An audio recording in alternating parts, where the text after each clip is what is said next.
हमारे चैनल धर्मकांता में आपका स्वागत है।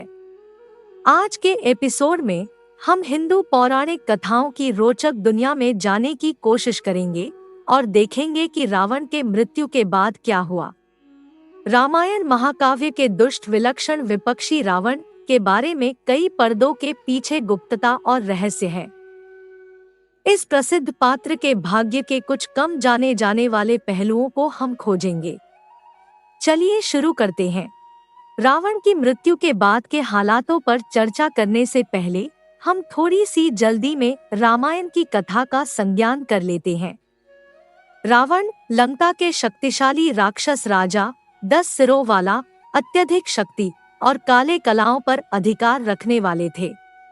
उन्होंने भगवान राम की पत्नी सीता का अपहरण किया, जिसके परिणामस्वरूप एक महायुद्ध की घटनाओं का आरंभ हुआ।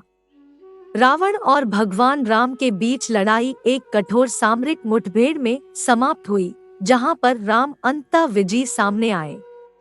भगवान विष्णु के दिव्य धनुष से सशस्त्र युक्त राम ने रावण के हृदय पर एक घातक तीर छोड़ा और इस प्रकार रावण ने युद्ध में अपना अंत स्वीकार किया।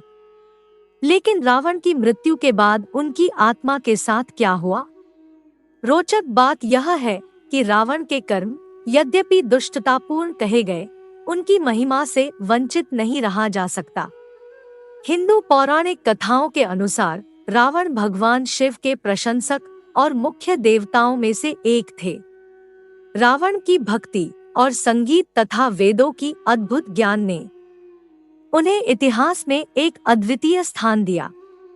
रावण की भगवान राम के हाथों हार के बाद उनके भाई विभीषण ने रावण के लिए अंतिम संस्कार करने का प्रस्ताव रखा।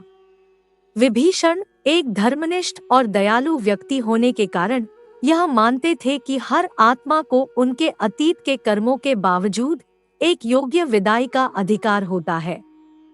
हिंदू पौराणिक कथाओं के अनुसार रावण की आत्मा उनके शव से अलग हुई और मृत्यु के देवता यम के द्वार से स्वर्गलोक यात्रा पर निकली। यम, धार्मिक न्यायाधीश, ने रावण के कर्म और पाप को न्याय की आकारणी पर तौला।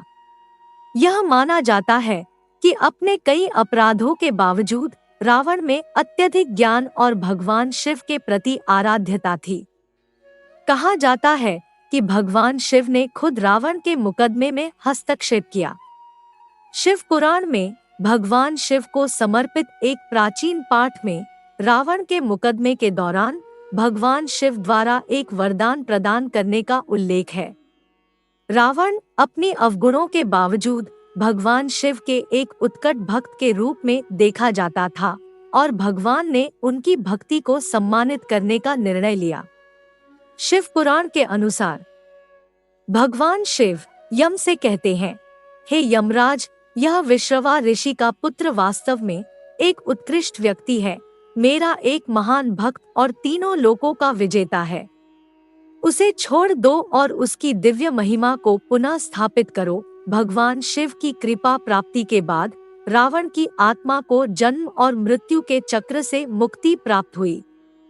उसकी आत्मा स्वर्गीय क्षेत्र में उच्चारण प्राप्त कर गई, जहां उसने भगवान शिव का निवास स्थान प्राप्त किया। हालांकि रावण की जीवनांत की इस कहानी को ज्यादातर लोग जानते होंगे, एक रोचक कम जानी जाने वाली कहानी भी है। हिंदू पौराणिक कथाओं के कुछ संस्करण ईश्वरीय लोकों में रावण की मृत्यु के बाद उसकी आत्मा को उनके पूर्वजों के स्वर्गीय आसन पर पहुंचाया गया था।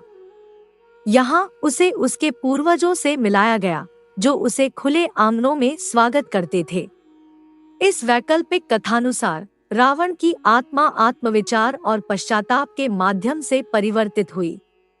समय के साथ उसकी आत्मा राक्षसी प्रवृत्तियों से मुक्त हुई और धीरे धीरे मुक्ति प्राप्त कर जन्म मृत्यु के चक्र से मुक्त हो गई। यह पुनर्मुद्रण गुजारिश करता है कि आत्मविचार और व्यक्तिगत विकास का महत्व है, भले ही वे पिछले गलत कर्मों के मुख के सामने हों। यह आपके सामने है रावण की मृत्यु के बाद हुए घटनाओं पर दो रोचक दृष्टिकोण।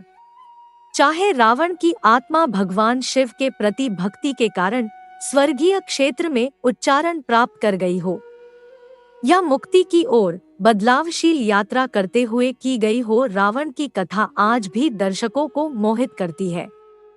आज हमारे साथ जुड़ने के लिए धन्यवाद। अगली बार तक पौराणिक कथाओं की दुनिया के रोचक सफर को जारी रखें। जिज्ञासु बने रहें और नमस्ते।